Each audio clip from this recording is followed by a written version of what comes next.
We welcome you to our last session of this third module about the accompaniment of children in conflict with the law. We have the honor of relying with three different moments today. Initially, we'll be honored to listen to Diana Chileye Reine Bustos, who's going to present the methodology of a restorative process reviewed from the congregation of the tertiary religious congregation. Secondly, we'll listen to the testimony of John Freddy Jaramillo Torres, who's part of the program Children with No Bars, who accompanies us. And then Brother Diego Munoz will present the study that BICE has developed entitled Restorative Justice and Resilience, Voices, Testimonies, and Proposals. This session will offer the opportunity to see experiences of restorative justice at the grassroots level, more specifically, a project of restorative justice in Colombia as part of the project of Children with No Bars of BICE in Latin America and Africa. This program has the specific objective to develop and promote systems for juvenile justice using alternative methods to deprivation of liberty, of freedom, with the objective of favoring the lasting reinsertion of children in conflict with the law. We're going to begin with our first part. It's an honor to have the presentation from Diana Chileye Bustos, who's going to present the empowerment and awareness of children and adolescents in conflict with criminal law through individual projects for restorative justice.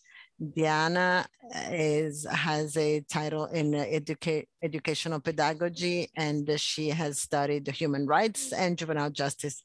He is the coordinator of the Club of Amigos Suacha of the Capuchin Tertiary Congregation for more than 10 years.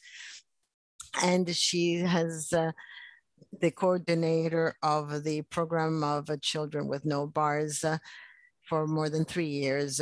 She has taught at university in Colombia, and she was part of the development of the pedagogical proposal School with No Frontiers for the Capuchin religious. Her profile focused on the leading pedagogical processes for adolescents and young people as part of the system of the juvenile system for adolescents, as well as the leadership of processes for children and adolescents and young people in conditions of social vulnerabilities to reestablish their rights. Diana, you have the floor, and welcome.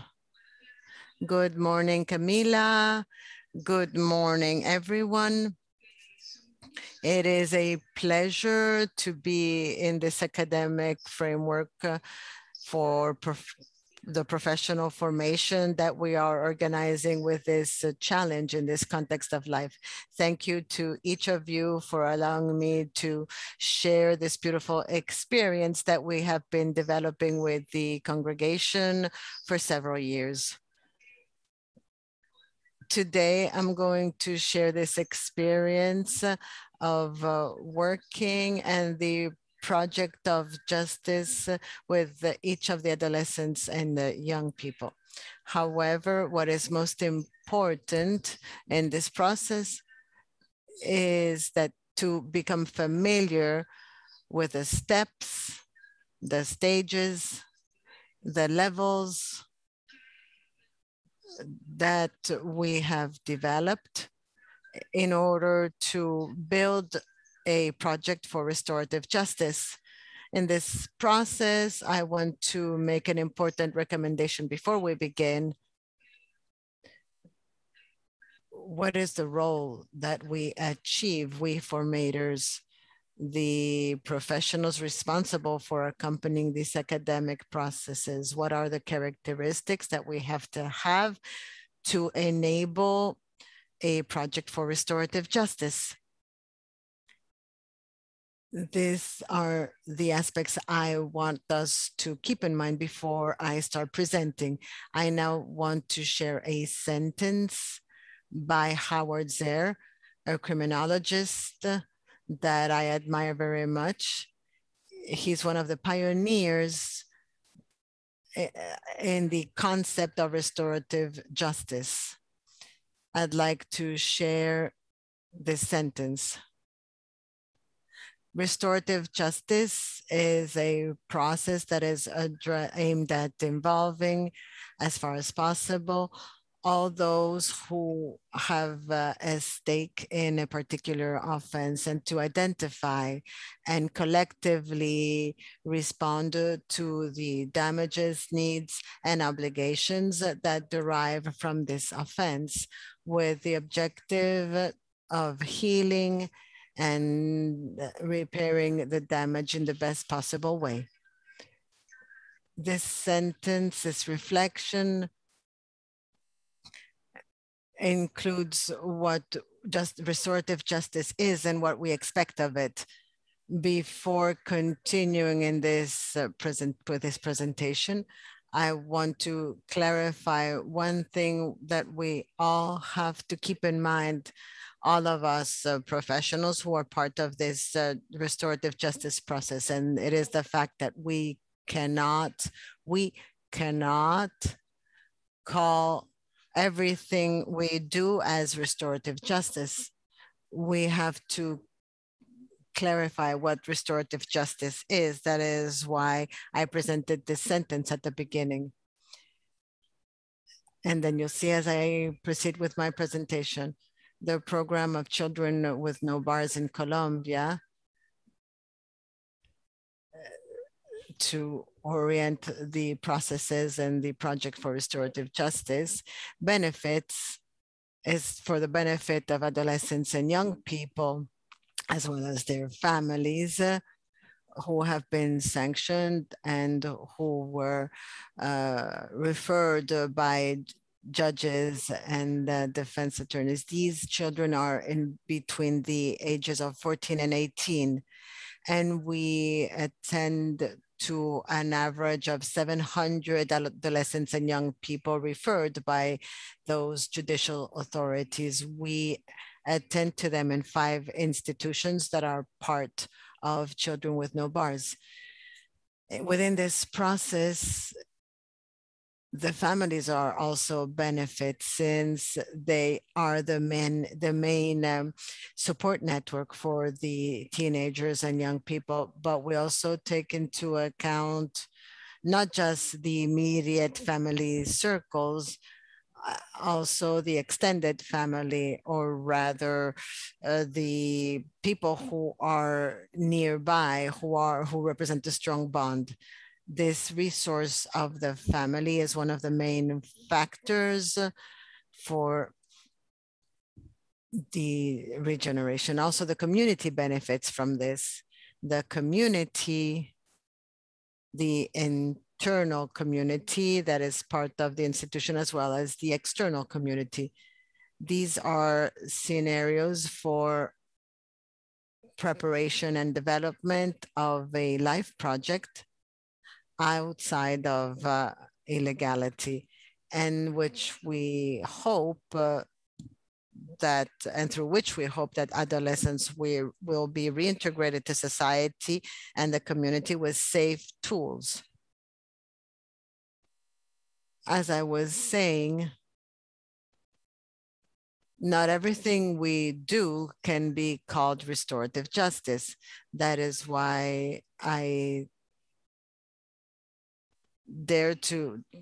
today I refer back to some definitions I deem to be important, so that you can take them into account within this formation process. I'd like to remind you that restorative justice is a process that aims at involving every stakeholder in this offense. It involves all the parties, all the players that are part of the conflict and who participate in that offense. That is restorative justice. What is a restorative practice? The restorative practice is the means through which I will reach that restorative justice, that purpose, that end, that process of reconciliation among the parties. So the restorative practice seeks to reach restorative justice, cohabitation, and peace. That is restorative practice. Among the definitions we need to consider, we have to also understand what a restorative process is. That process, those are the steps, the moments that I will later on present. And that is each action organized where the involved people repair the damage, reestablish the affected relations, and build or rebuild that social structure. Those are the actions that will be developed to reach restorative justice. Within these actions, within these definitions, we also have activities with a restorative approach. As part of these activities, there are many projects in many countries. These are actions that are integrated through artistic, cultural, sports, spiritual formation, and pedagogic initiatives that are guided by the principles and values of restorative justice. When I had the opportunity to visit Africa and Europe, I received this bag, and this bag has some games, some specific games. They were adjusted also in Africa according to the games based on the African cultures. These are activities with a restorative approach. And we have the new version here of this bag that also contains some games and activities so that the teenagers and youths can contextualize themselves and become familiar with the principles and values of restorative justice. We will have more time to present these games in detail.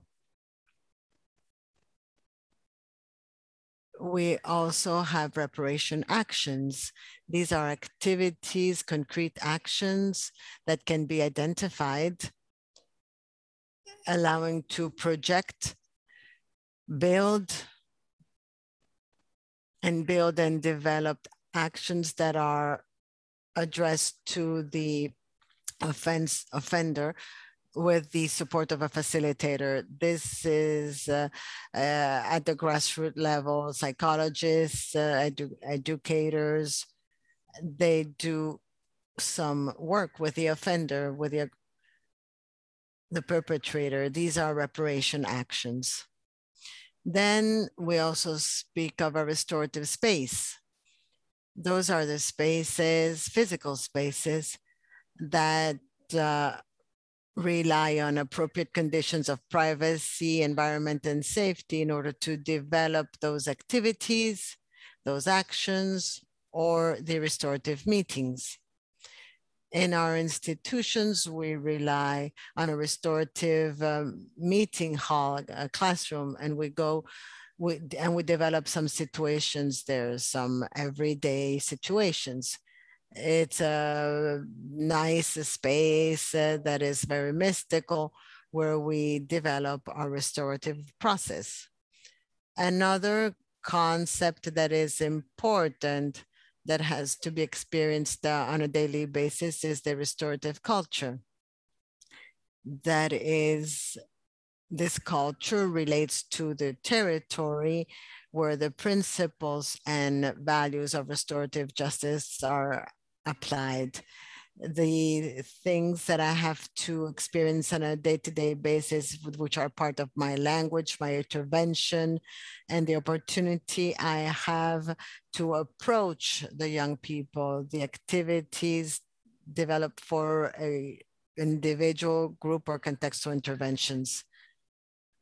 If we clarify these definitions, we can start to get to know how this process is put together. From the congregation of the Capuchins for many years, they developed some processes through some stages and levels. We have adjusted them to those values and principles of restorative justice. I'm going to mention them and then I'm going to get in deeper so that you can get to know them. The first one is the welcome, acceptance. It's the initial moment. It's the initial moment that you spent with me today, for instance. And that is called the welcome. It is developed through different levels of attention. What are these levels? It is the individual, the family, group, and contextual level. Those are the levels of attention. The second stage is called treatment.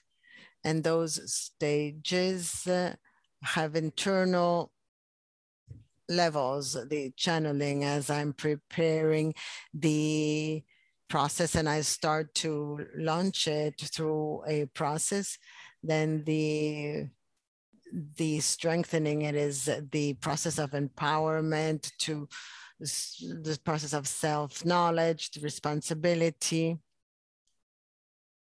and then the process of strengthening where I know what needs to be phrased and formulated. I'm going to start consolidating and defining that the restorative project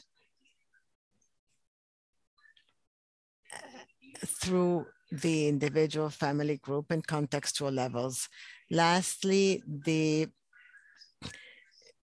preparation for the exit also at the different levels. So let's look at what the welcome represents with those values and principles of restorative justice.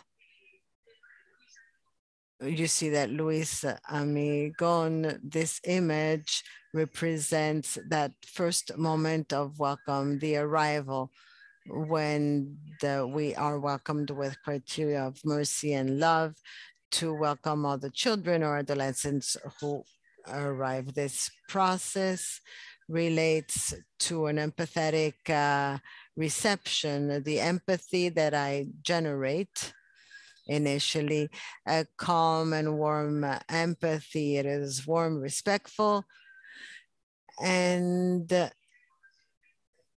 the clear information that I offer about the measure or sanction. That is when I inform the teenager about how that legal process will develop that implies the compliance or non-compliance of the actions, the listening, acknowledgement of his or her history of life, the acknowledgement of the affective needs this person has, this person who's coming to be helped, the importance of informing and contributing for a healthy cohabitation.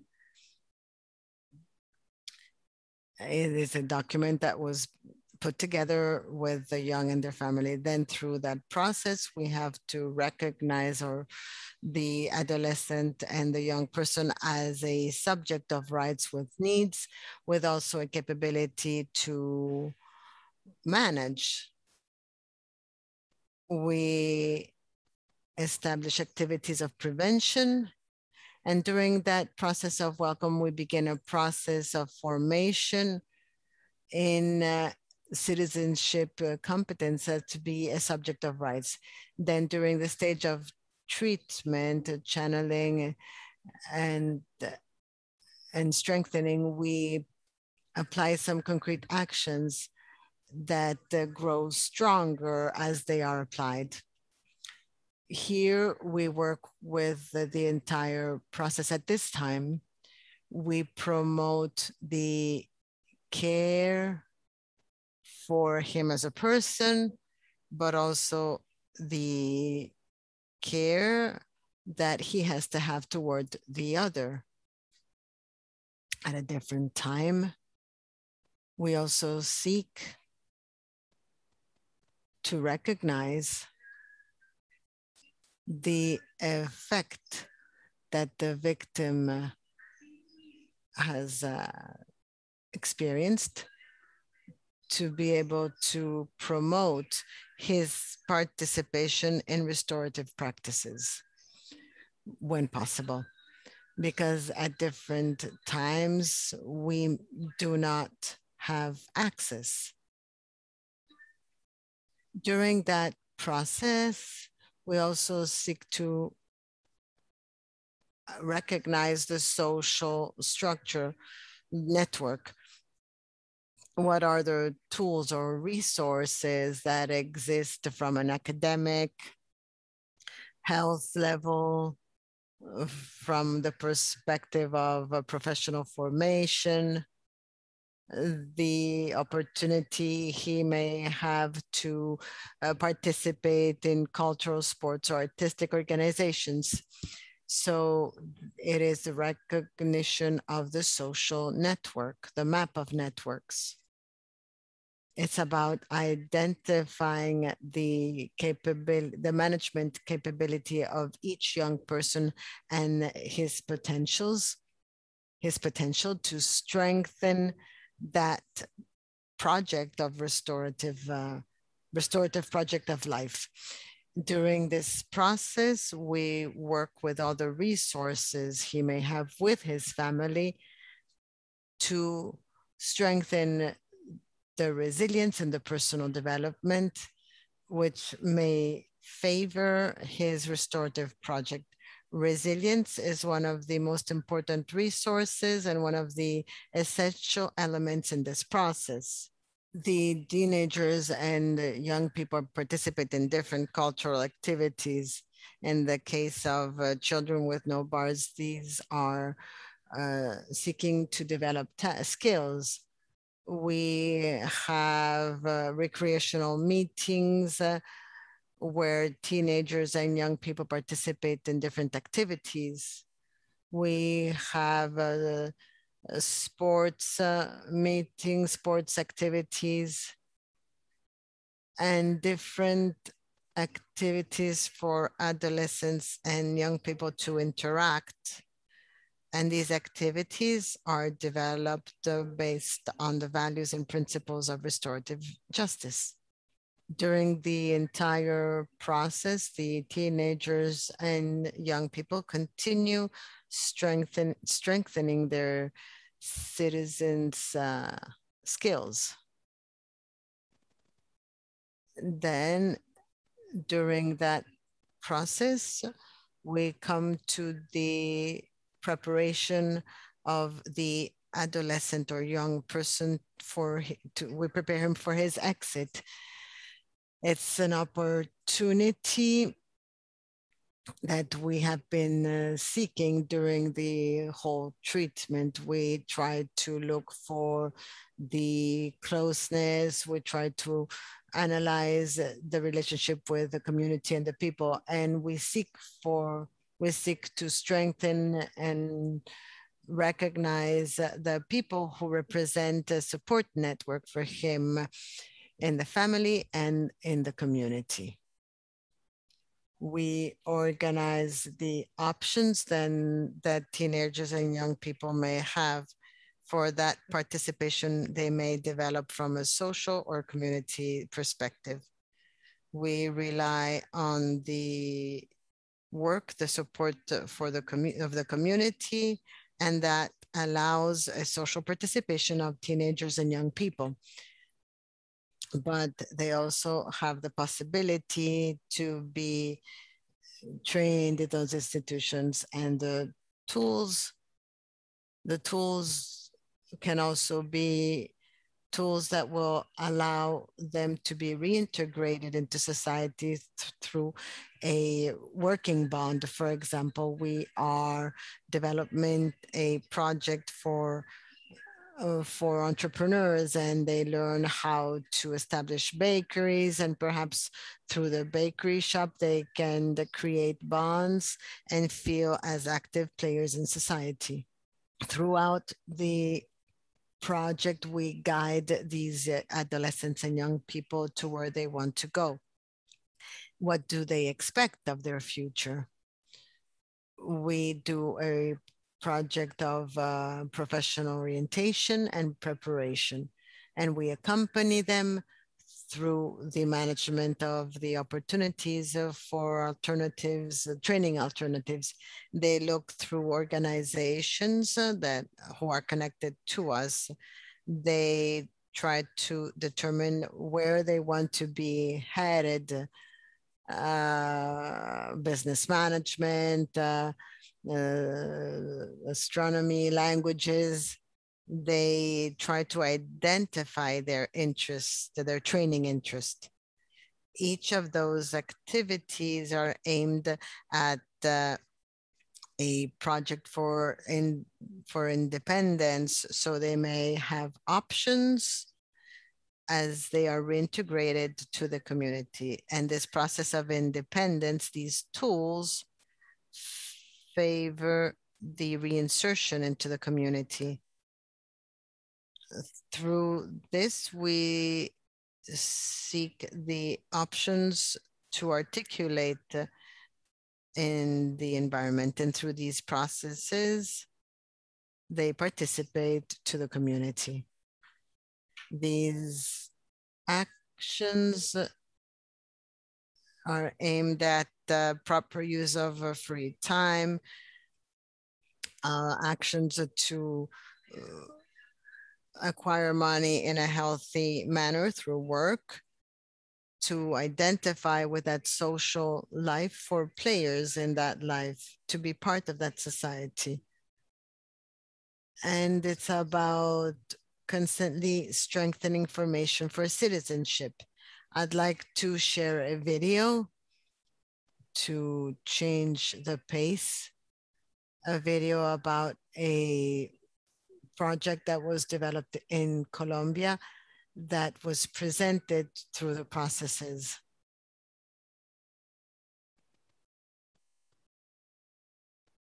An alternative to prison for young offenders in Bogota.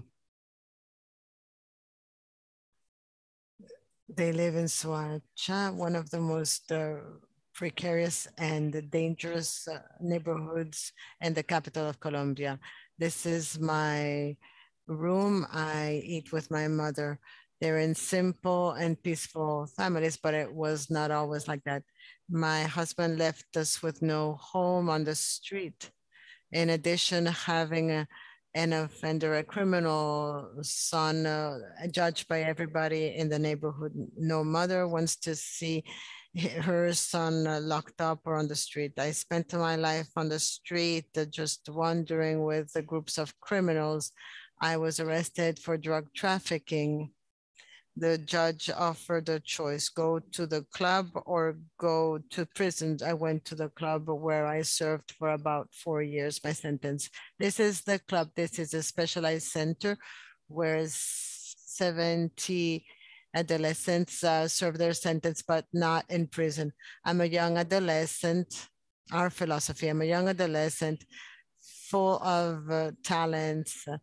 This program was organized by BICE since 2012.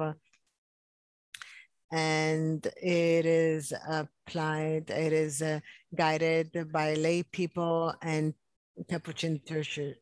And they declare that prison only worsens things. These young people and adolescents come from neighborhoods with very serious problems, drug trafficking, weapons. There's prostitution, etc. The problem is that if the judges send them to prison, they may find in criminal gangs as they leave the jail. For young people, jail is negative, so they offer a different approach. The young sentenced person was going to learn a trade. His only obligation is to comply to what they are being asked in these centers.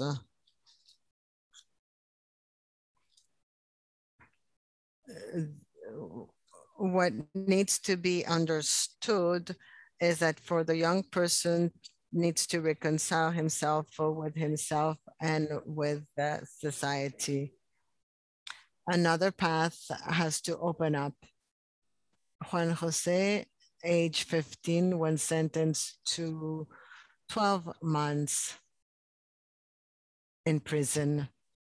Here, there's a symbol that represents his victim. At the beginning, I was afraid. I didn't know how to ask for forgiveness. Now I have learned and I have freed myself from that weight. I lost my father. He was murdered. It was hard. I destroyed myself. I separated from my family. I started on a path of destruction. What are you willing to do? My career, what I've always wanted. I want to establish a foundation for dogs picked up from the street. In 3 months in the center, his life seems to be transformed. They also learn a certain discipline. Remove your hat, please. Remove your cap. If the process for the process to work, it works. We establish a therapeutic stage. These are young people who prefer staying in gangs instead of changing their lifestyle. We also have young people representing these gangs. We always look for these young people. This is another center. They too are part of our family. Here they're drawing. They draw their families, their friends. The law 1082 of 2006, which is the Code of Children, it refers to this children's code.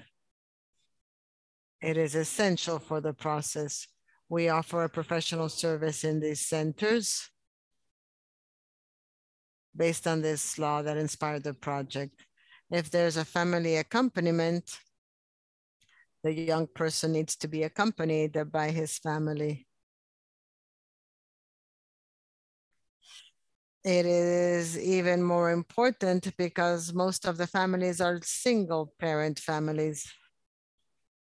The mothers believe, sometimes it is said that to be good mothers, you have to give the children everything they ask for.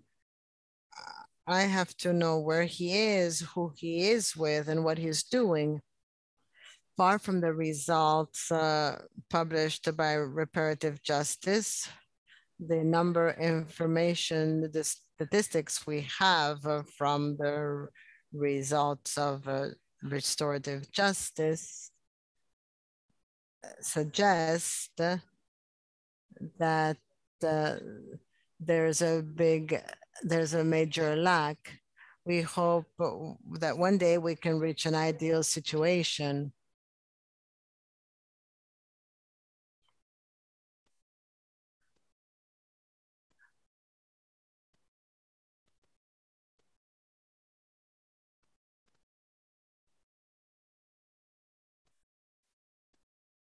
I think you could see here something about what we develop with our projects with teenagers and young people, and how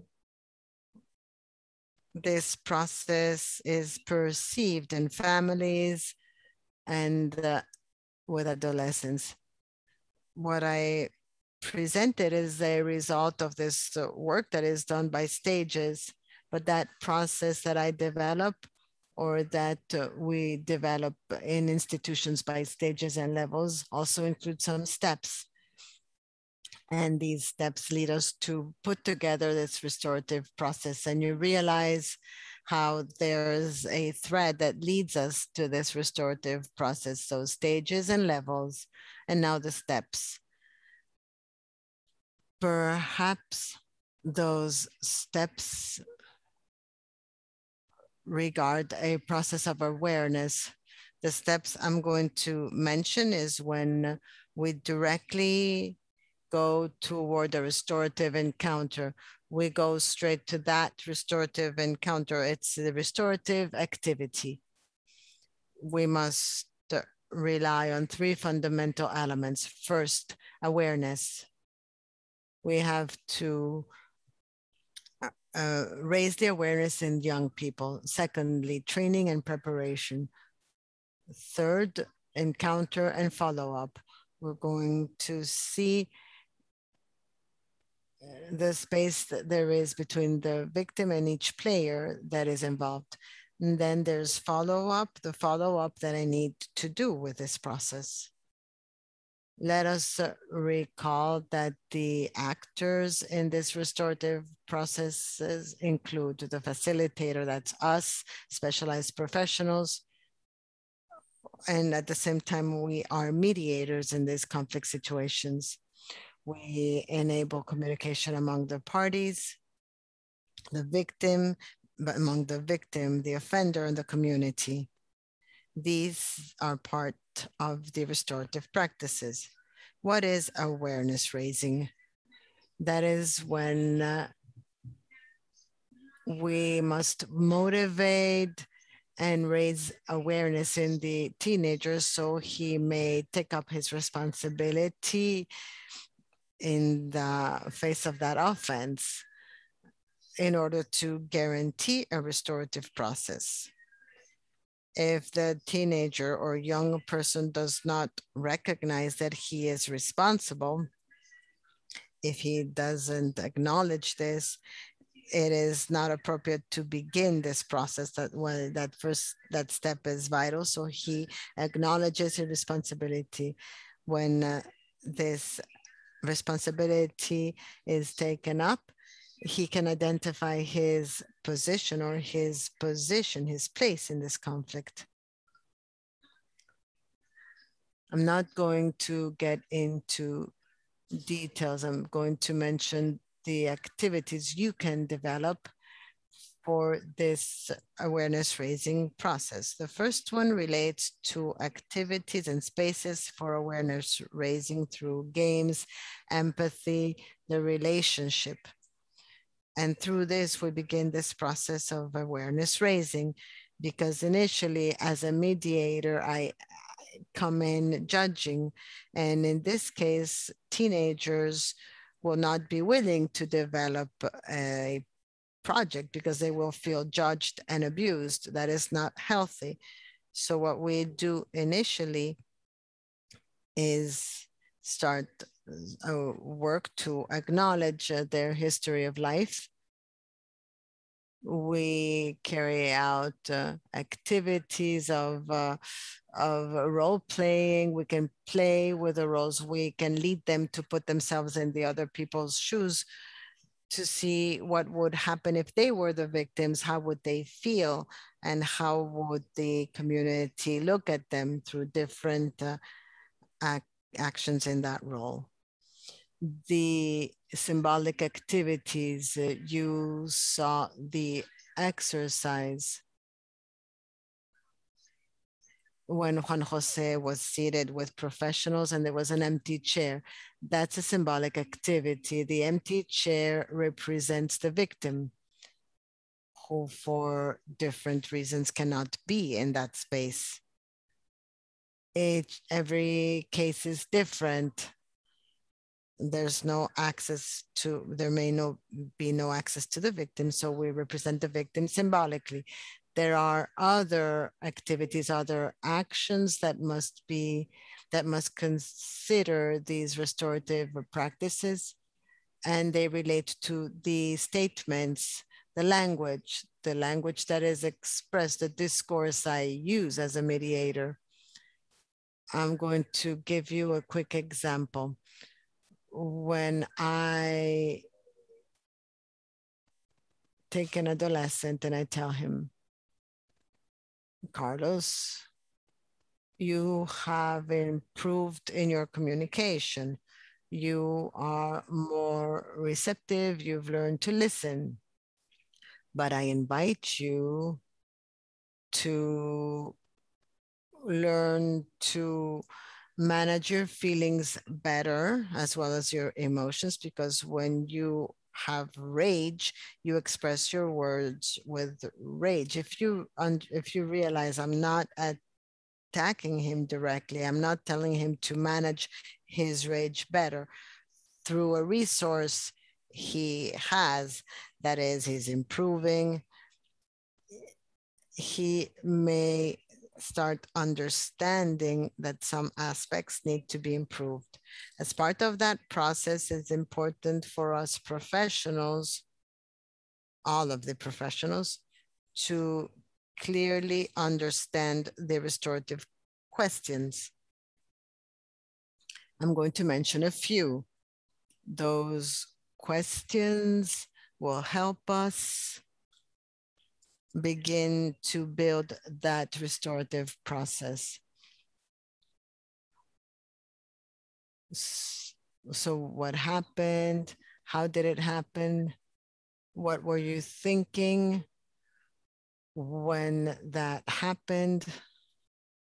Do you think that your life has changed from that moment?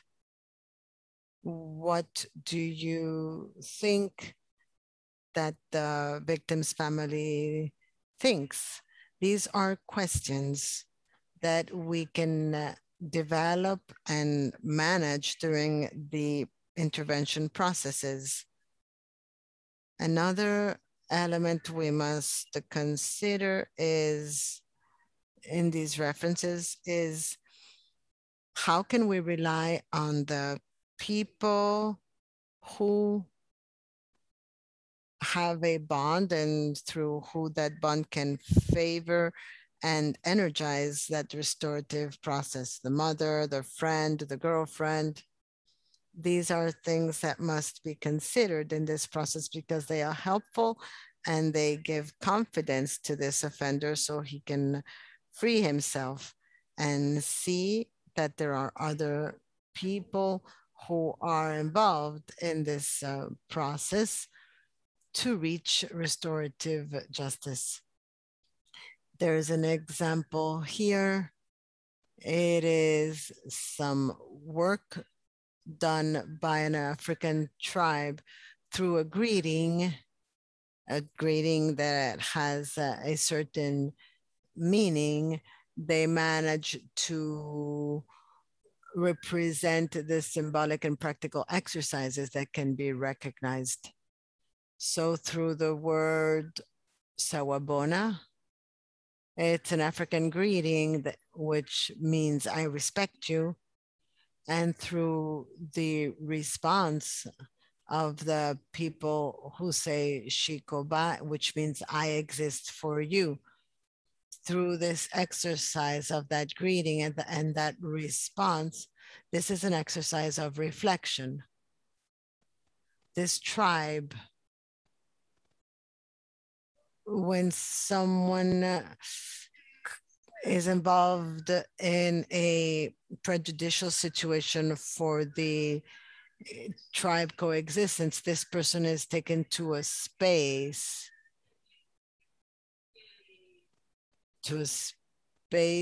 that develops a sense of security in the people.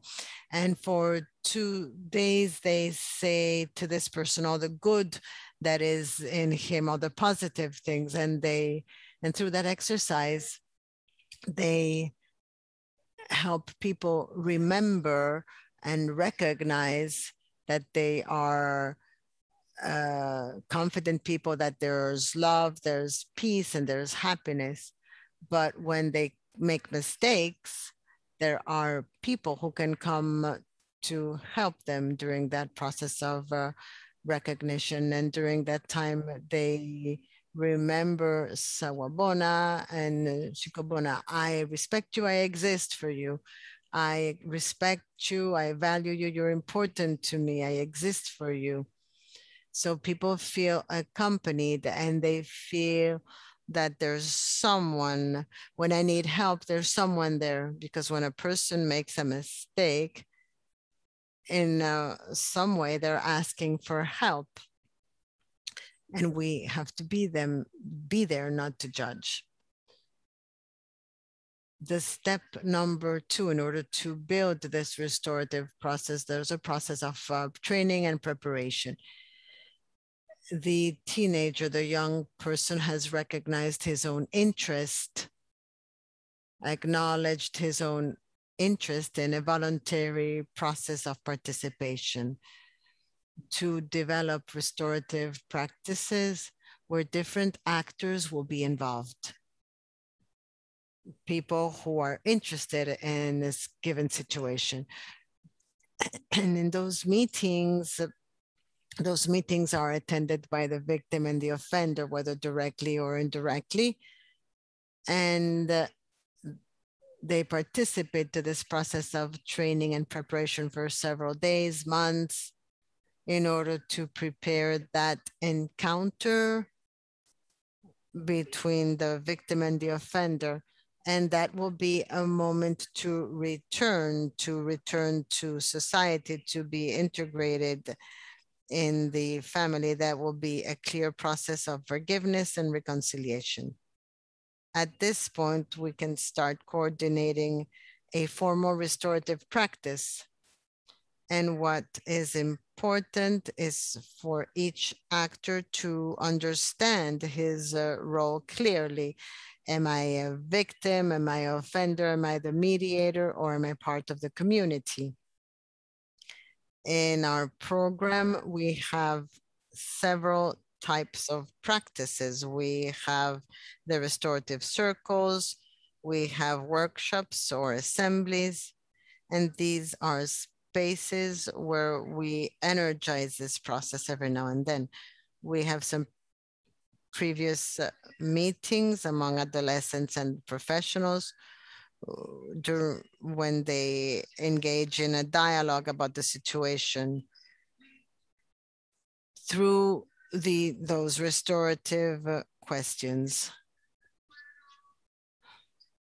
When it is clear that the victim and the offender are ready, we can start thinking about a more formal space. In that formal space, we coordinate the formal restorative practices, the circles, as well as keeping in mind the stage, the level. There are other restorative practices through dialogues. There's some informal spaces. There are meetings among professionals and families, teenagers, and the community. These are spaces that help. At the time of the meeting and follow-up, we have meetings between the victim and the offender, and we have to prepare for that meeting. After this entire process of initiation and work, we come to the moment of follow-up and closure, when we evaluate how you feel, what this process did for you. And I can share that as part of the activities, we have established an institution that teenagers manage to liberate themselves and to also reveal that the situation, whatever it was, caused them pain, caused them a change in their life. So I'd like to remind you that there are different formal practices, our spontaneous practices, panels, community work with the support of the community, and the restorative circles through restorative questions. And through that symbol you saw, like the flame representing the opportunity I have to speak, to have a dialogue. There are others here, for example, family conferences, restorative meetings, narrative, emotions, different spaces, which you can see on the document. This is one of the examples. This was a significant moment for us through the empty chair. This teenager was prepared. He went through the preparation process for the meeting between the victim and the offender. He did not know that the victim was not going to be there. It was a very beautiful case because the teenager, when he stole a cell phone from a woman and the woman was pregnant, and because of the fright, she lost her baby.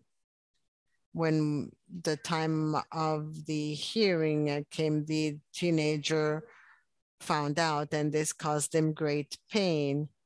He did not expect that she was pregnant, and he did not expect her to lose her baby. So we prepared the meeting, the whole process. We took him to that space. He was very frightened because he thought he was going to see the victim that day. We had no access to the victim. We never had it, but we prepared him for the moment. And the empty chair represented the victim. And at the time he expressed forgiveness, he cried. He said many beautiful things. When we followed up on that meeting, what did we identify? That the teenager started to find meaning in his life. He was interested in studying. He wanted to serve in the military service, and his project of life started to take shape. He started finding purpose in his life. He started understanding that he had made a mistake, but that life was giving him another opportunity. So his entire life changed. And I can tell you that he was a teenager who every day had no meaning. He had no reason to live. Now he lowered his level of drug consumption. His life is more active with a clearer purpose. I hope you can actually listen to his stories of life. He's part of this process, of this project. It is very important for me to understand that this is a process that is gradual and sequential. This progressive process leads to a product, to an outcome. We already spoke of a process that is done through stages and levels, but internally, those stages and levels are worked at from some attention levels. These are the family, the group, the context. And in order to develop this in a given number of steps, when you actually, I can maybe already consider the fact that I can speak about a process of restorative justice. Now, this process actually is providing me with that we all have in order to configure and to basically solve conflicts in the various scenarios of social inclusion. You probably have noticed that what I placed here in blue, one light blue, one word, reinsertion, because if you actually want to speak about restorative justice, you have to take into account different elements. First of all, reinsertion, to be reinserted and reintegrated, I have to aim at these young and teenagers, young girls and boys and teenagers will be socially reintegrated and reinserted. So you have to do that by developing an actually life plan. And they also, as citizens, they have to acknowledge their role. There has to be an emotional, restore their emotions, activate spaces for participation, and promote healthy coexistence. And they have to be the leaders. They have to be empowered to lead these restorative processes. So the first letter is the word reinsertion, reintegration. And then a second R is the responsibility.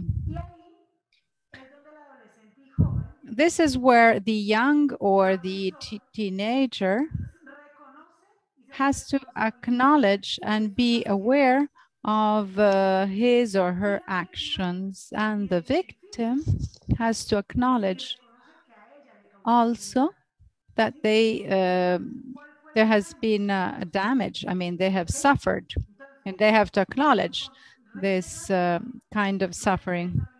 So responsibility is one of the main words. And the other R that we have is to repair. So to repairing the victim's fault. That is precisely when we can speak about restorative justice. When we have repaired victim, you have to repair the victim for the offense suffered. It can be a symbolic reparation, or it can be done through actions in favor of society or together. For example, this young person had decided to repair the victim through an action, an activity with the community, because he wanted to establish a little center to host abandoned dogs. So this was a project that he had selected and he had chosen to repair for his fault. So this has been done through the process of the empty chair. And now you're going to have the possibility of learning first-hand experience. This is a message that they share, these teenagers and youth who have been involved in this project, Childhood Without Bars. And my name is John Freddy. I'm reading one, and I'm very happy in this club.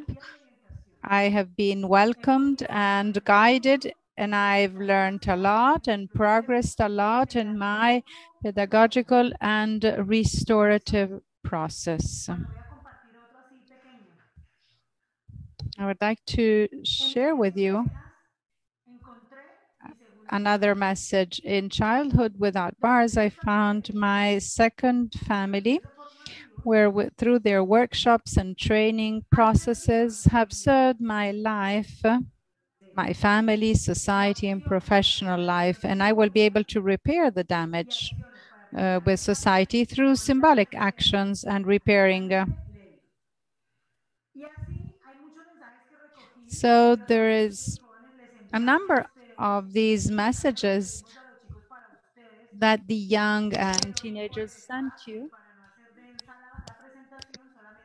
But of course, I couldn't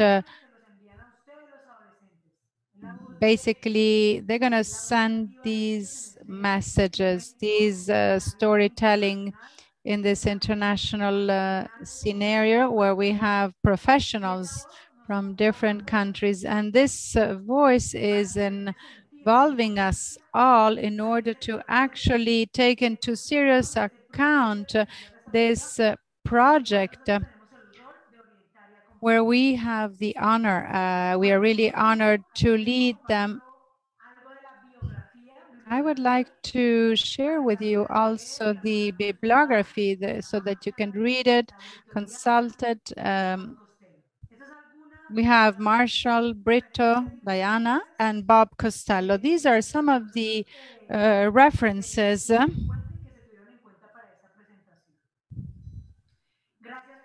Thank you so much for your attention. Thank you for also being respectful. And I hope that I was able to tell you how we can develop this kind of project, how we are working that in Colombia, and also how can we do that through a very clear process. Thank you very much. A las preguntas que ustedes tengan y a las inquietudes. Por último, quiero decirles. So if you have any questions, and also I wanted to underline that if you want, you can follow on our social networks. So when we will conclude, this project is done through the various networks, reintegration, responsibility, repair, and repair. So as I said, responsibility and reintegration, the 3 R's. Thank you very much for this wonderful initiative. And thank you, Diana, for your wonderful presentation, for sharing your experience, very concrete experience, which basically had these different theoretical initiatives, which allowed us to provide actually your first-hand experience. And thank you very much, Diana. Absolutely wonderful, her presentation. I think that in Colombia, in Bogota, in Denmark, I think it's really very important to when you introduce the restorative justice. I think this experience is really very important. Thinking at this activity that we have done with professors, and it is actually an experience because it allows to organize these experiences, because the work with communities has been of great importance. Now, the only thing that I would like to add is really thanking you for your great experience. What are the challenges in your view as educator?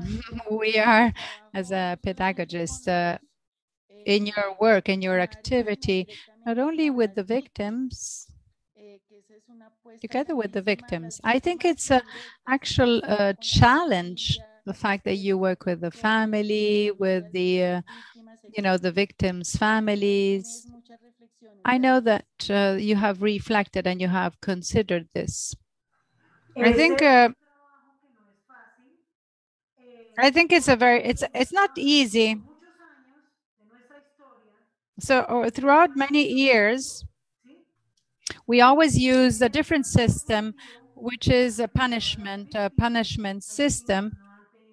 Victims really didn't play any kind of role, were not acknowledged at all. So I would say that in a daily life, we have now different entities, and now that the legal system is to actually create models and projects which put the victim at the center and oriented to the victim, because we cannot be judges beforehand. So we have to work supported by a team of experts.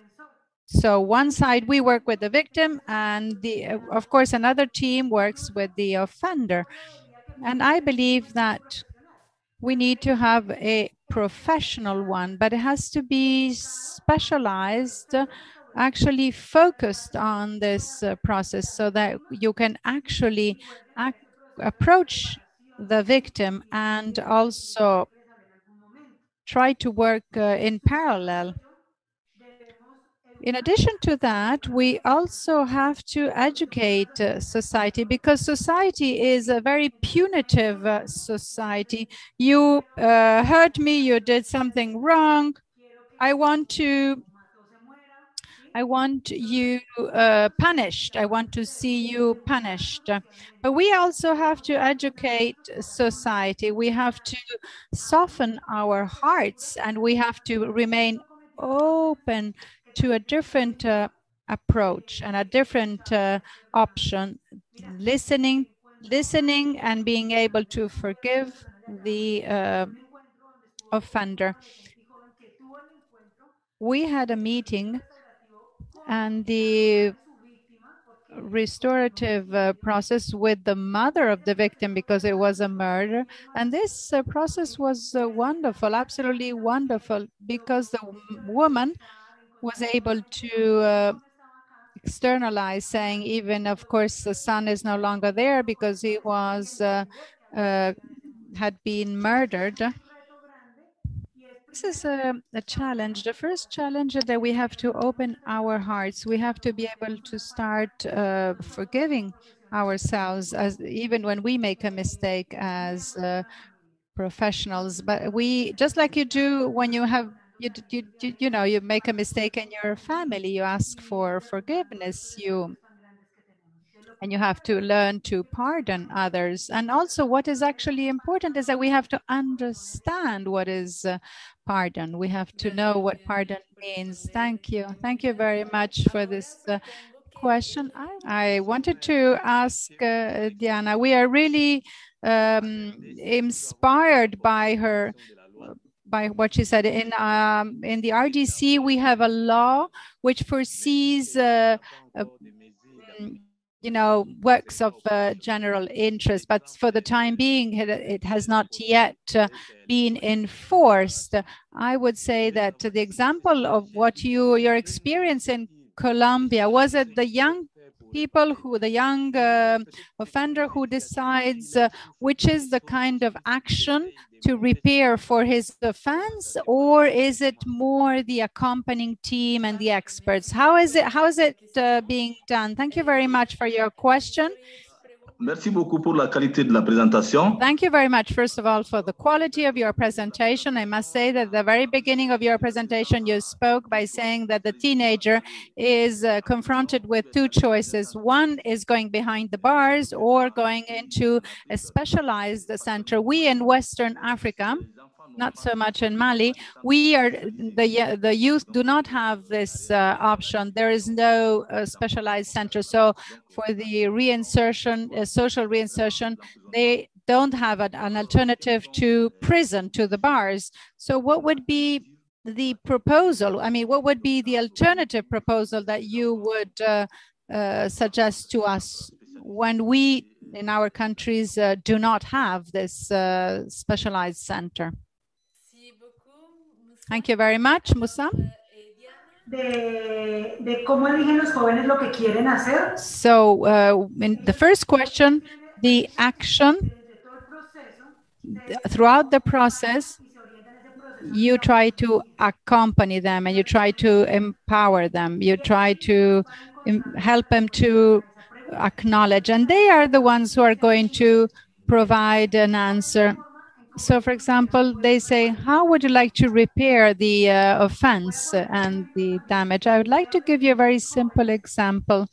Some drug traffickers, some of them decide as an alternative proposal to repair for the damage to go and, you know, paint a building or the park. And they are independent, because this is part of their formation process.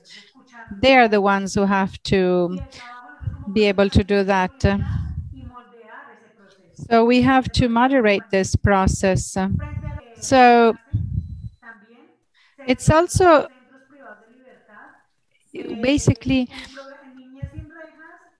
when we, in our project, Children Without Bars, we have two other programs which also deprive them of freedom, and we try to welcome them. We have to agree with the judges before of the trial and of the proceedings if they can maybe leave the prison and also attend some social work. But we also, even if they remain behind the bars, we have to still prepare them for the social reinsertion. In our case, in the Capuchin Tertiary Order in Colombia, they are prepared and are also empowered by us to accompany these processes for the development of the project. And of course, thanks to the technology, they can also maybe participate to this project through maybe some visual tool. Thank you very much. So your center is open. It's a day center. You don't have it depends. It depends. We have 5 centers. 4 were simply day centers. And then we have SAIMA, where they can stay 24 hours in the actual center, where they have a number of activities. These are different activities, and we will make this process a bit more dynamic, and we will do actually all we can. Thank you very much. Merci beaucoup. Thank you so much. I'm from RDC, and my question was actually, first of all, for the presentation. It was really very interesting, and it really touches upon our practical questions, because we are actually confronted with some specific cases for restorative justice. I wanted to ask you, can you apply it to all the cases, or in certain cases it is not the adequate response? I can read the question, no problem. That is, now, since you mentioned, and it seems to me very important, is the step of awareness raisedness. Do the teenagers and youth resist in trusting in this form of justice? And do you believe that it is of fundamental importance for the young people and their families to start and trigger this process, not only taking on their responsibility and responsibility of the crime, but also responsibility to trust people and society? Well, I would like to answer first to Bene. Certainly, what is actually very important in order to develop these projects, it is important, where can I actually, resort to restorative justice? If the young person and the teenager does not acknowledge that he is responsible for what he has done, maybe his behavior, then it's going to be very difficult. So what is actually important is that you have to raise awareness, but without any kind of judgment that he is in default. For example, in Colombia, there are some of them which some of the these young people who actually do not acknowledge their fault. They're absolutely unaware and don't want to.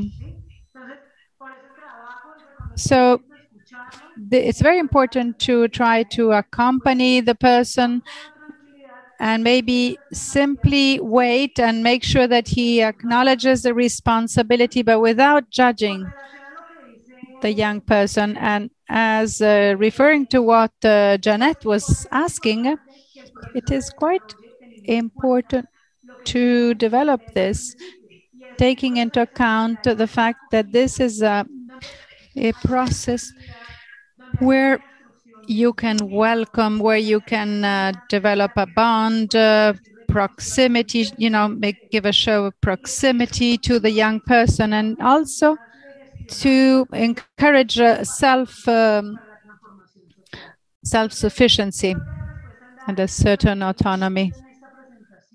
And this is what I try to insist in my presentation, is to follow an ongoing, gradual process. Maybe I cannot think that I meet the person one day, the first day, and I start talking about the project. I have to make him feel comfortable. I have to make him fall in love and involve him in this process. So I have to do that daily through my language, through the way I approach and I welcome the person, and I make him feel comfortable, and I make him feel confident that he can open up and that I am there only to help him. So it's something that I have to build this confidence gradually. So certainly something I cannot achieve the very first moment and very first day. It's something that you can go a little step at a time, preparing a bit for this. Almost when you fall in love, it's a bit more or less the same. This happens also with the restorative justice. Thank you very much. I see that time flies.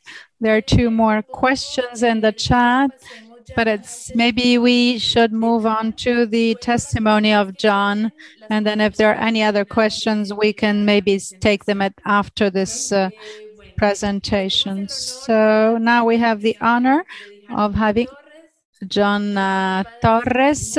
He's going to give us our testimony as a young person who has participated at the Childhood Without Bars project in Colombia. So this is going to be done through an interview. So Diana, who is the facilitator, but John, maybe introduce yourself first so you can tell us a little bit about your story and your background. The floor is yours. Good morning or good day to all of you. My name is John Freddy Jaramilli. I'm 19 years old, and I'm part of this project for teenagers in the Childhood Without Bars. I was part of this restorative process. I made a mistake, but I were able to change, and I was able to acknowledge that I had committed a serious crime or offense, and I had to acknowledge that in front of my family, my society, the world. And I understood that I had to improve on a daily basis, and I had to carry on my project. And thanks to the Childhood Without Bars and also these institutions, they gave me an alternative to being in prison. And basically, they helped me identify my targets. I was sanctioned for a number of 8 months, I think, behind bars. And then I met 2 associations, because actually I was sentenced to a longer period because it was a serious crime.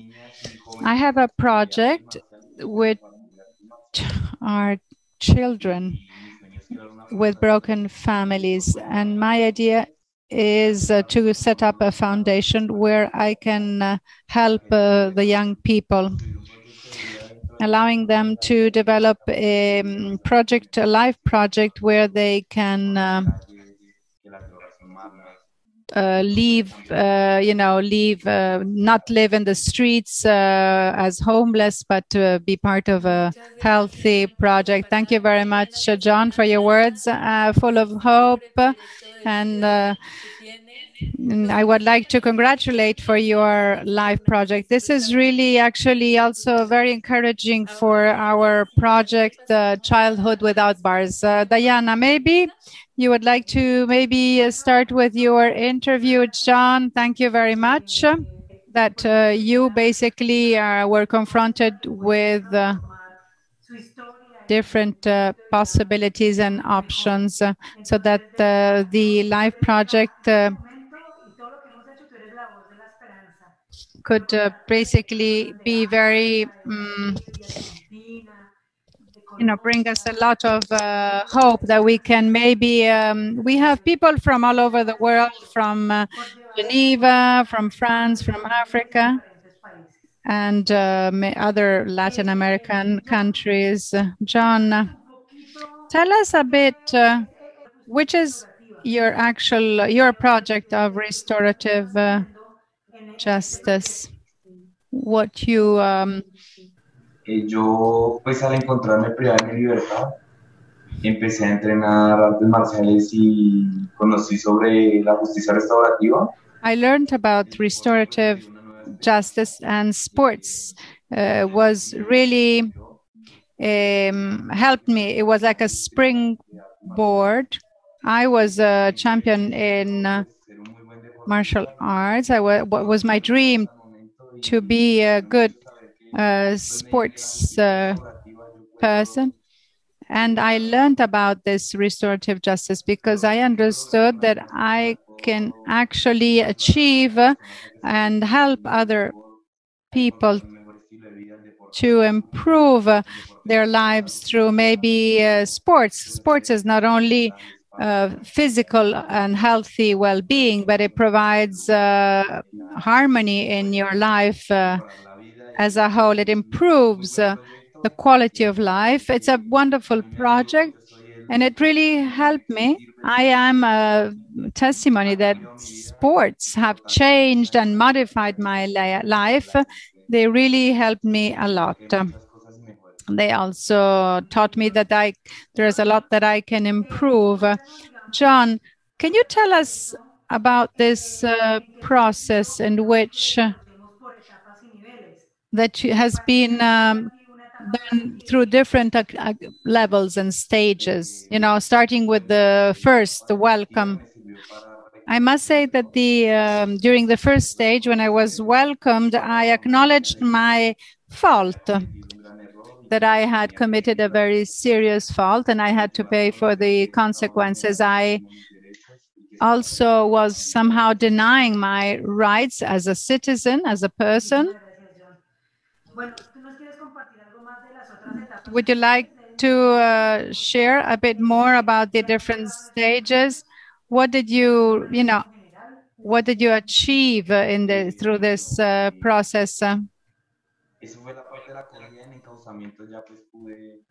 During the channeling and the following stages, I felt much more comfortable with my family, better bonds, relationship. We had nice moments together. We were able to, be once again in peace. I had improved communication with my parents, with my mother, with my father, because I changed and I learned a lot. I learned about my rights, the rights of other people, of others, and that we all deserve, we all deserve a place. During this process, we were talking together. We said that not every stage is easy. You might also be you have might stumble. Which are the actual difficulties that you experienced throughout the process? I would say many, yes. It's first of all, the relationship with your family. Because of course you find yourself in a completely different position, and you have to accept that you cannot go back to what you were living before, and you cry, you suffer, and you understand that life is hard, but life is also beautiful, and it deserves being lived. And sometimes I was basically closed in my mind, and I didn't want to leave, and I was behind my mental bars. But I really instead want to send this message that life is worthwhile being living. Which are those key moments that helped you understand which was your responsibility? One of the moments more difficult was when I learned about restorative justice, and when I actually understood the entity of my offense, and the offense was not only for the victim's family, society, my family. So the damage really affected a lot of people, and also my physical body. I sort of was harming myself with my conduct. And so certainly I would like to be a model of change as well. Una filosofía restaurativa. You have also your own philosophy, which you have developed, which is a restorative philosophy. It's a sentence which is just behind you. That is, I am aware that I am a teenager. I am a young person full of talents, with a lot of goals, dreams, abilities and skills. I believe because I can change, and I have to be convinced that I can change. It's a wonderful philosophy. I think what message would you convey to all those young people who are today somehow following this restorative process? What kind of message? Never lose hope. Keep in mind your family. Be aware. Life, you always pay the price in life if you do something wrong. And when you do something wrong, you basically fall into a vicious circle because you keep committing mistakes. But you always have to remember where we come from and where we go. One last question, John, a very short one. So for your project, your sports project, how is it going? How is it? I really have devoted a lot of time to this project of martial arts. It's something which has always been my dream, which I had also tried to launch and organize. It's something which really filled me a lot with satisfaction.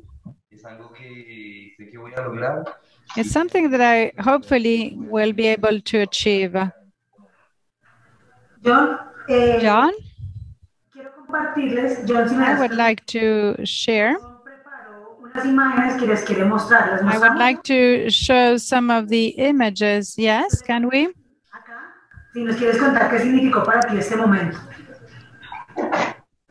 Fueron metas muy importantes en mi vida, logros. These are important outcomes in my life. Successes as well. I hope to become a national champion in our martial arts, so that my parents become proud of me. What does this image represent? These my training as a boxer as well is to helps me to overcome my feel of frustration. And do you have some photos of your foundation as well? Of your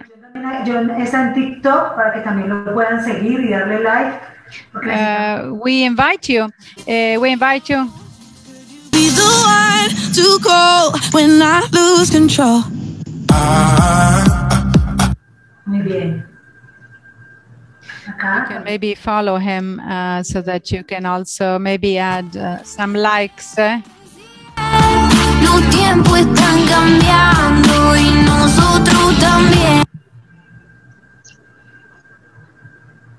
Bueno, esto es algo de lo que this is something that John wanted to share with us, and thank you very, very much, John. And thank you for allowing me to meet John, to learn about his experience, which is a wonderful experience. And also, I think it's also important because we have strengthened resilience. And we have to keep supporting. Thank you also for helping us. And we have to prepare them for when they go back to life, the regular life. Thank you, John. And thank you also for allowing me to learn, to know about your life, and also for this wonderful work that you have done. I also would like to thank you for having opened up this space for us, and which is important for all the young people who are part of this situation, legal situation. I think it's a beautiful project, and I hope that restorative justice may flourish. Thank you very much, John.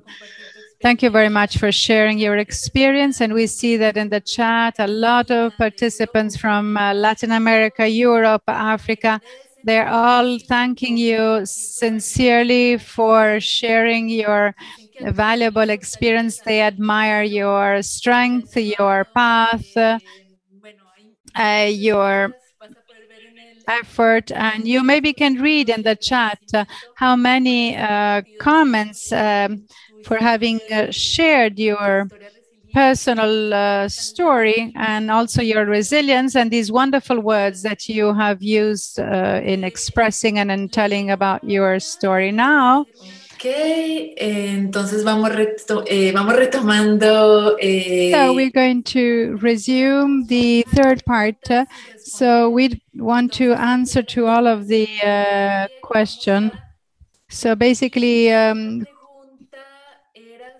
placing girls and boys at the center, and in which way does a society in Colombia view restorative justice? Because in Brazil there is still a lot of resistance.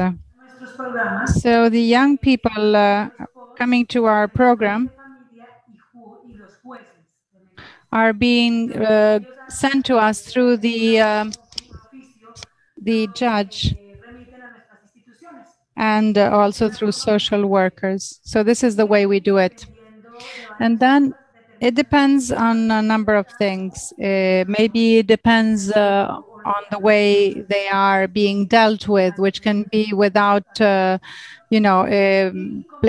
placed in prison, so deprived of their freedom.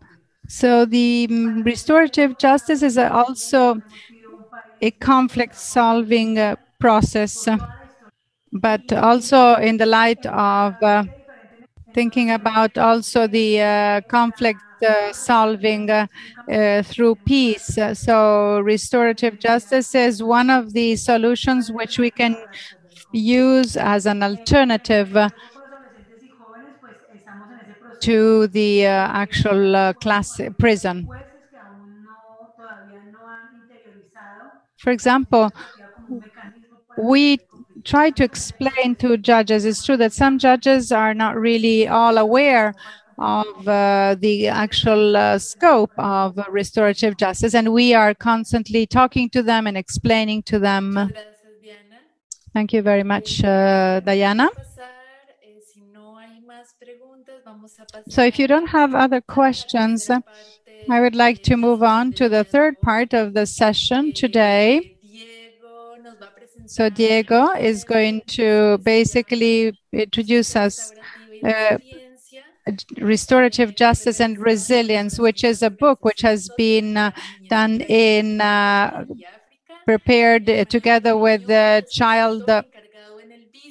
Childhood Without Bars. And Diego is a consultant for research and development area of BICE, coordinated the production of the notebook, and he's also has a PhD in political pedagogy. He's also been at the headmaster of La Salle schools in Mexico. He has also been a coordinator of research centers at the Generalate in Rome during 10 years, and since 2019 he works with BICE as an external consultant for reinsertion and development. The floor is yours. Thank you very much. I'm really very happy to be here with you and share with you this work on the reflection, organization of which has been stemmed from the meeting and the experience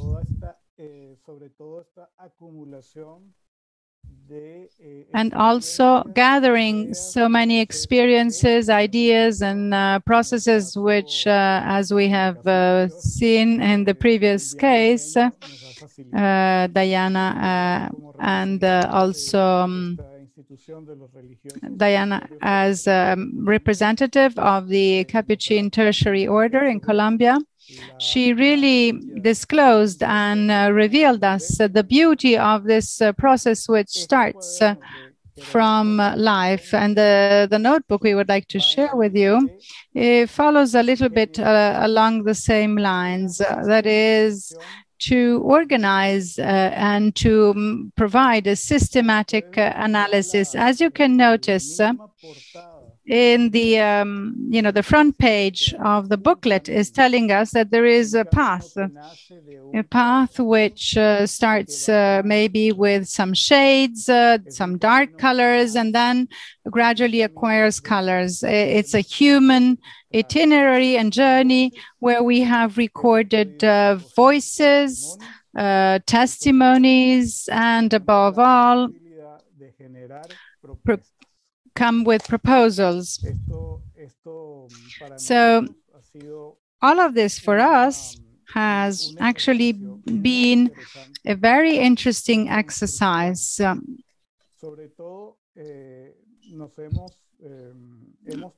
To build up, and also we have done all this work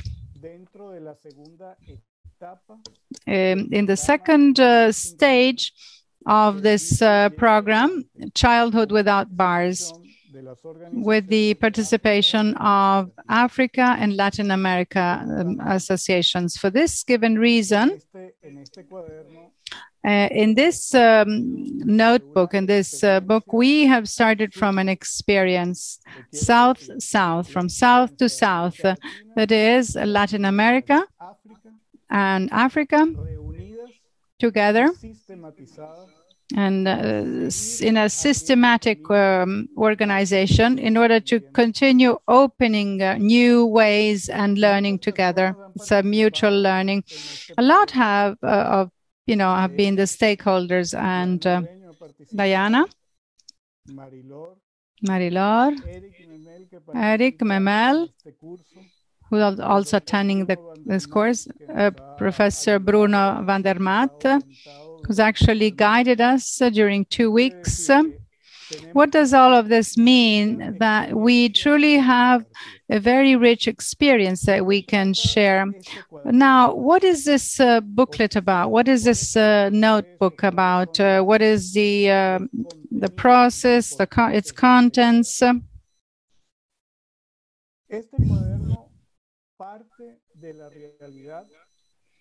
That is, it starts from the ideas based on the reality of children and teenagers or adolescents who have experienced resilience dynamics in juvenile criminal justice processes.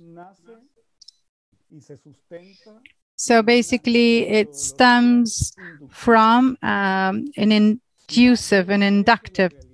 So it starts from reality. It starts top up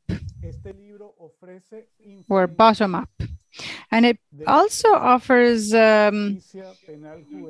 inferences from the processes of juvenile criminal justice and resilience based on the testimonies of adults from Africa and Latin America who have participated in the program. So it's very interesting to see to what extent the testimonies of adults will help us or helps us to provide inferences so that we can actually reach a third part where we propose a path of restorative justice, always against the backdrop of the resilience paradigm.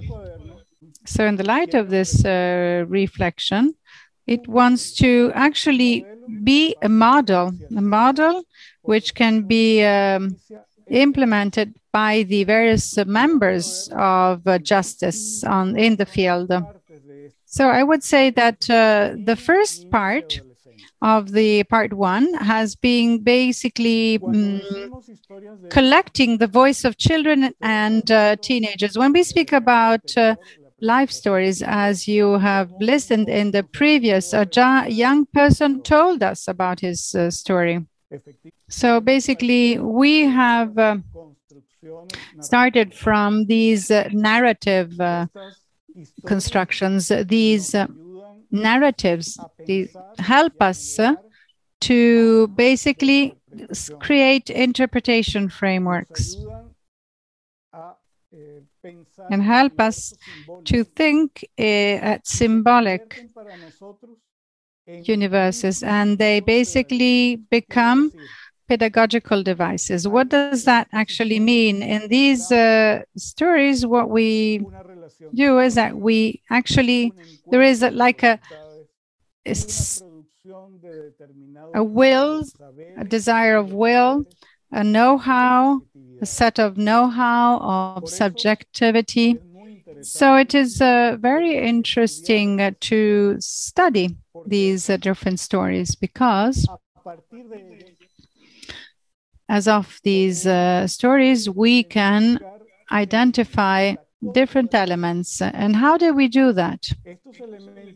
These elements, we have been able to build them starting from 48-day stories of boys and girls in conflict with the law.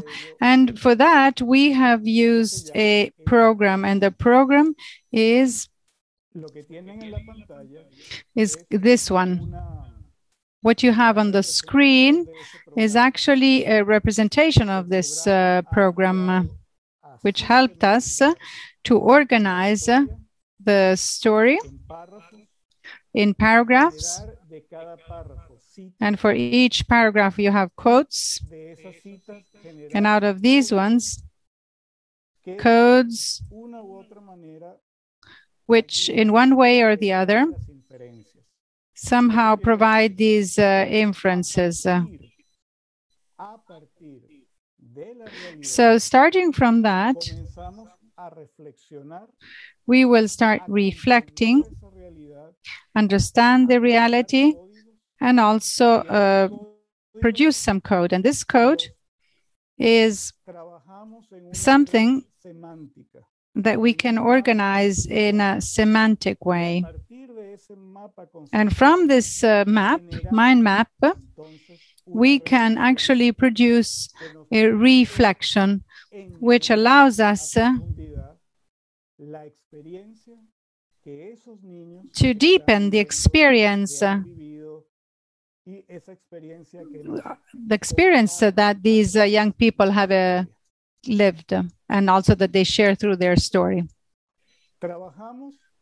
We have worked all together. We have done an overall, we read the story of girls and teenagers we are referring to a very concrete way. We're speaking about how the girls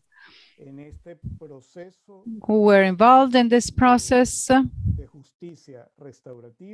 of restorative justice basically understood and interpreted their experience. So to do that, we have identified 123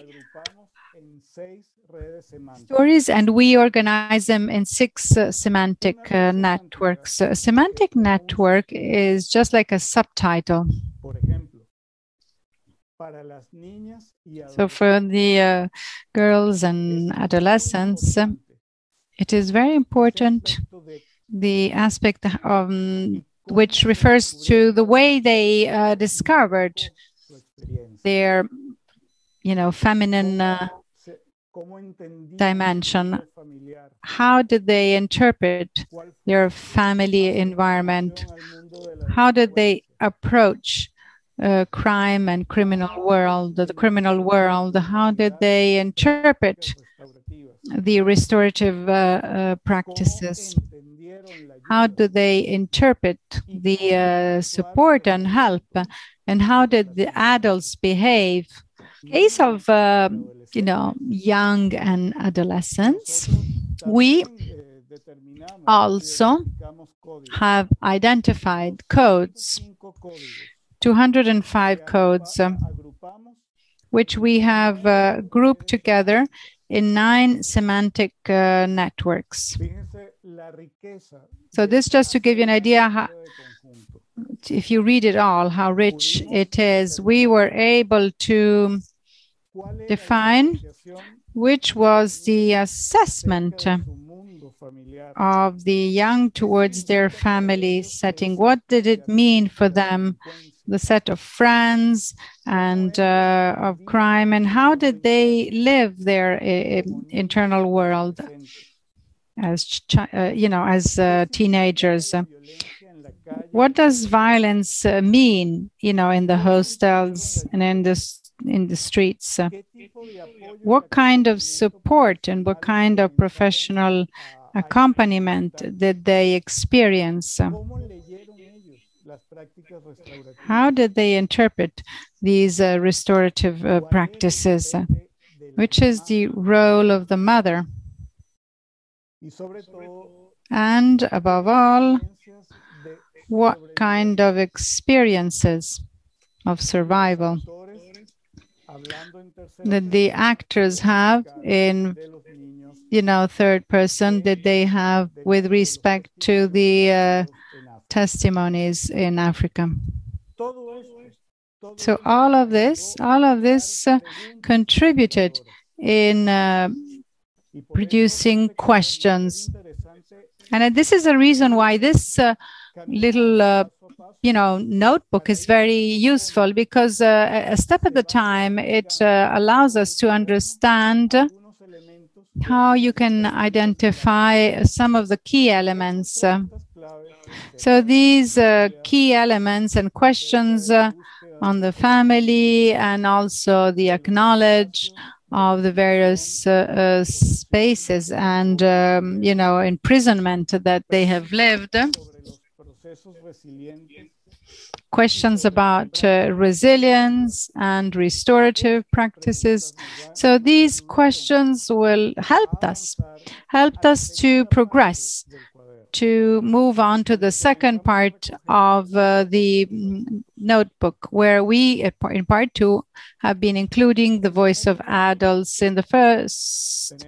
First of all, we must recognize that thanks to technology, we were able to collect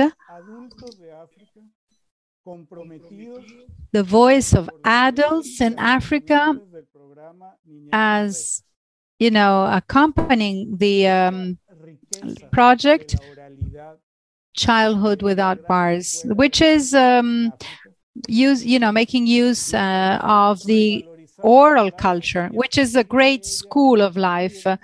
And in fact, this African orality helped us to enhance the word, and also as a gift, you know, to be respected for this heritage, and that continues to evolve with life itself, which helps us to understand which is the reality of children in conflict with the law. So I invite you to read this notebook so that you may discover the complexity of understanding the child in conflict with the law from the experience of our partners working in Africa. Crimes, how are they interpreted? The detention proceedings. How do you move towards a restorative justice? How do you interpret essential resilience, which is gaining the trust of the child, and also the approach of the adult, which has a vocation of being committed to the child? Now, Latin American, we as Latin American adults, we have received written testimonies from adults, and these written testimonies become a, let's say, a landmark, in the sense that they become a bit the result and the target. So we started with the mothers of these young children and adolescents, and through the mothers of the children, we were able to build two semantic networks in relationship with the relationship of mothers with professionals and experts attending the children, and in which way they can interpret restorative justice.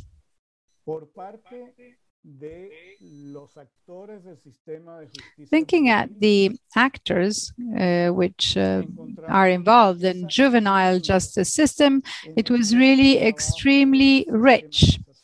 The experience that we lived in organizing all of this in a very systemic way, and I invite you to discover, to truly discover this whole world of different elements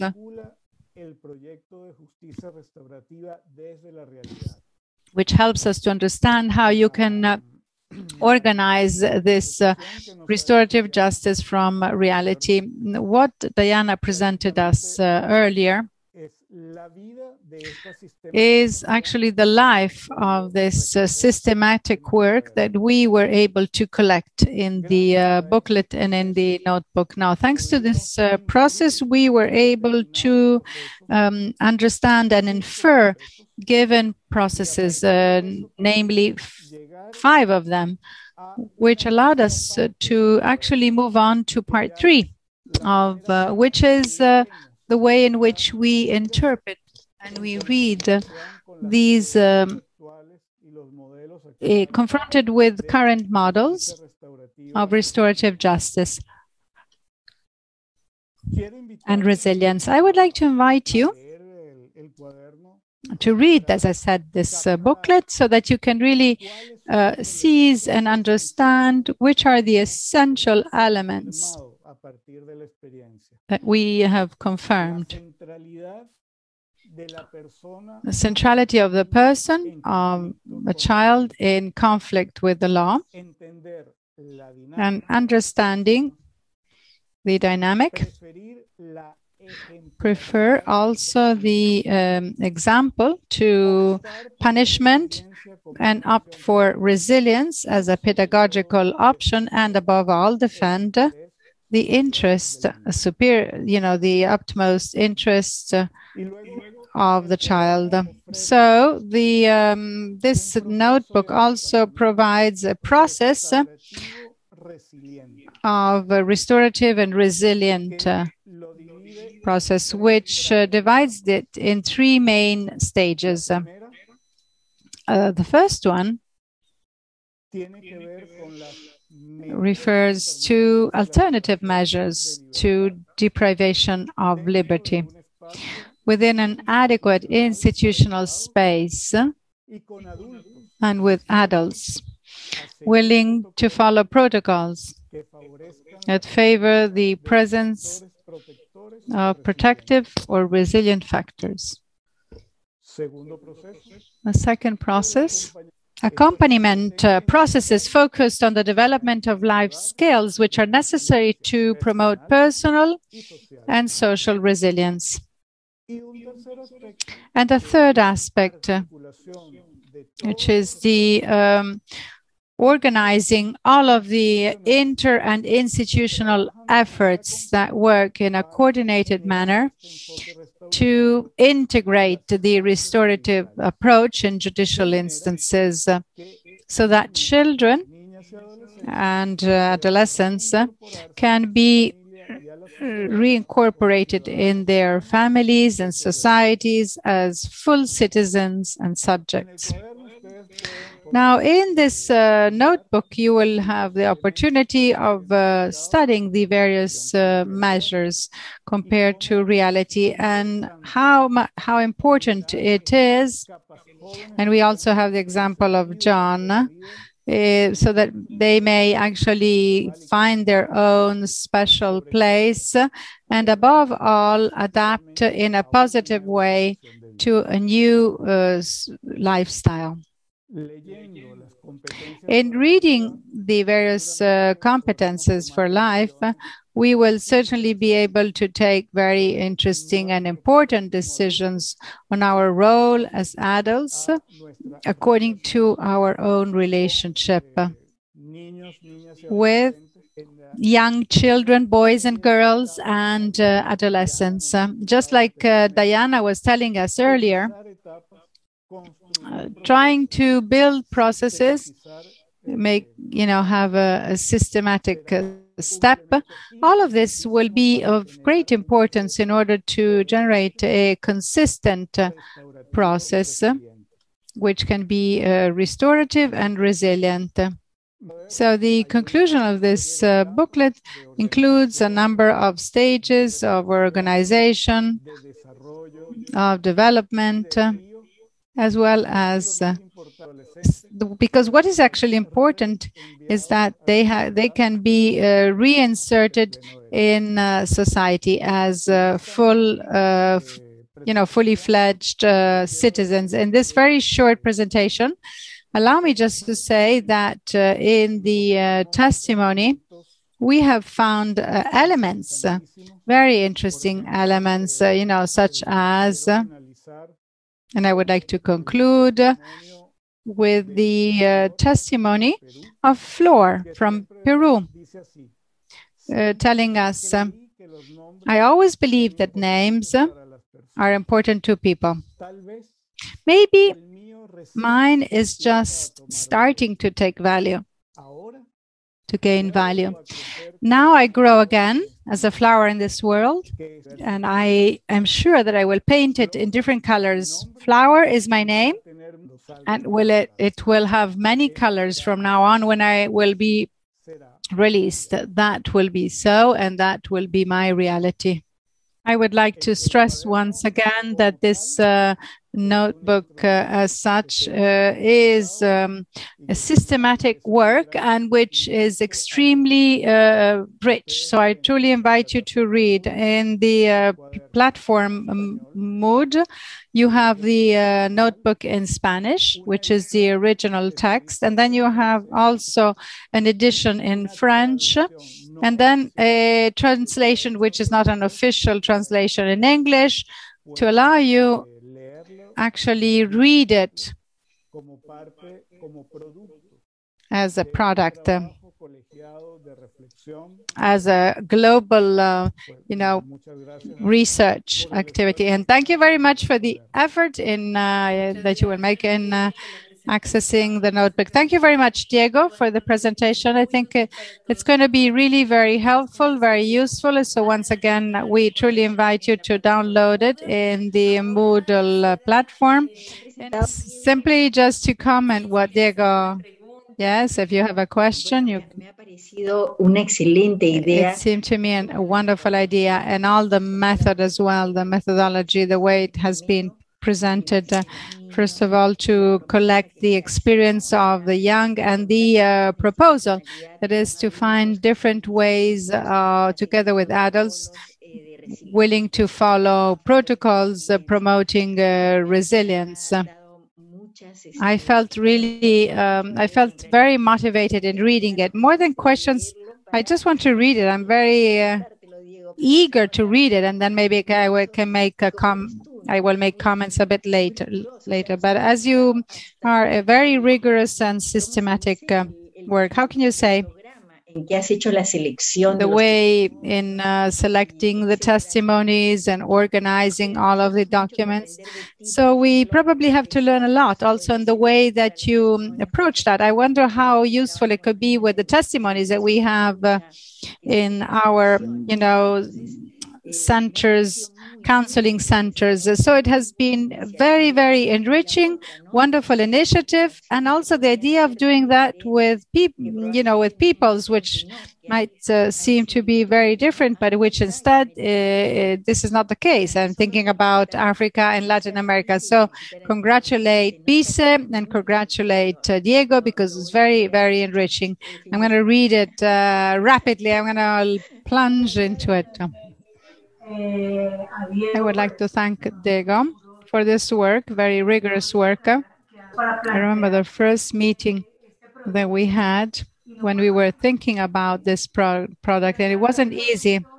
Me genera muchísimas cosas, sentimientos, porque aparte es un material. But I think this material really has to be read very attentively, because it somehow invites us and makes us responsible in front of the many challenges to launch this program or project. So this notebook is a fundamental work, an itinerary to pursue this work of consolidation.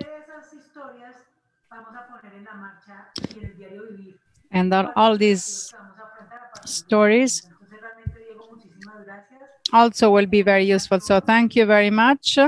I was really very pleased. And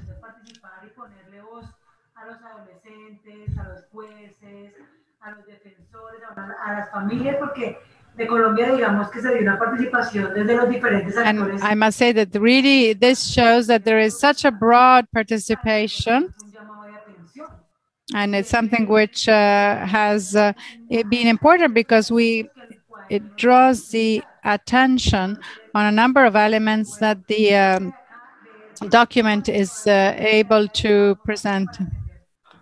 We will certainly try to use it, particularly remain focused on the main elements. Thank you very much. David, I would like to thank very much Diego and Diana for the work, wonderful work. I think this notebook is going to be very useful, because some countries like Guatemala, we're really behind in the field of restorative justice. And I also have a doubt that I would like to share. I don't know if Diana or Brother Diego can help me. I didn't really clearly understood which is the venue that we can follow. So which is the kind of cases that we can include in this kind of restorative process, and which no? In Colombia, we actually cover all of the cases. Drug violence, family violence, abuse, sexual abuse, murders, rape. We even had a case of kidnapping. So we really actually cover all of them. They all can be really solved through this way, because through this process. So it's very broad. What I wanted to underline in my presentation, that you have to follow step by step. This is for sure. This is very important. Thank you. I also would like to add that actually this notebook collects and includes a lot of testimonies of many different types of crime. So what is interesting in the notebook is that it will tell you exactly which is real life in the notebook. And it is precisely from real life that you can organize a systematic action. So this is why it is very interesting to read it and understand that life somehow anticipates theory. So the notebook is describing life, but life goes far beyond. We have tried to make a systematic work of life. We have tried to give it a name and define it. And in so doing, in between, resilience is developing and growing, because resilience is not like a package that you buy, just like when you put a stamp on the envelope.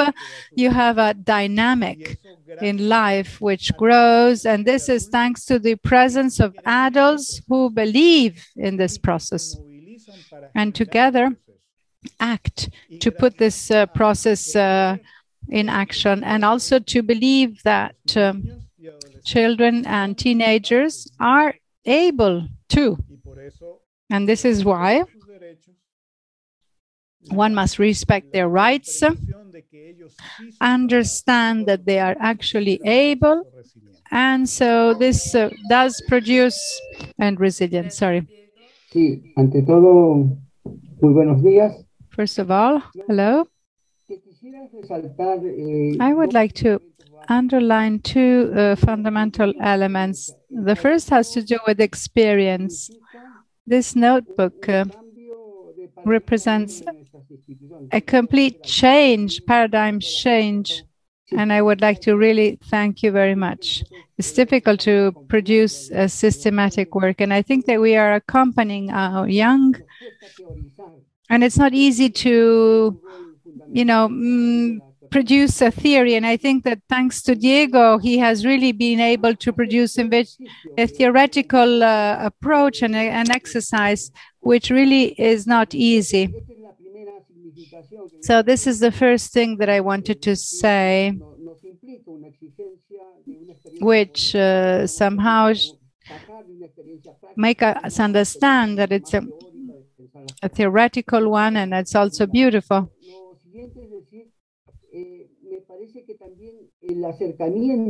So probably there is, when you think about crime, when we speak about multi-sectorial meetings, particularly in the legal field, we have new tools at our disposal. Not only crime is let's say a chain and a link, but also if we think about cultural aspects, things which are not, you cannot solve simply by imposing a sanction or depriving freedom, because we are probably not necessarily answering through public policy or maybe through the various contexts. And these are all elements that we maybe should take into account. Thank you very much, Roberto, for sharing your learning. I see that time is going. Maybe we'll have to slowly conclude. I would like to thank Diana, John Previ, Diego Munoz for his contribution and all of you for attending this meeting today.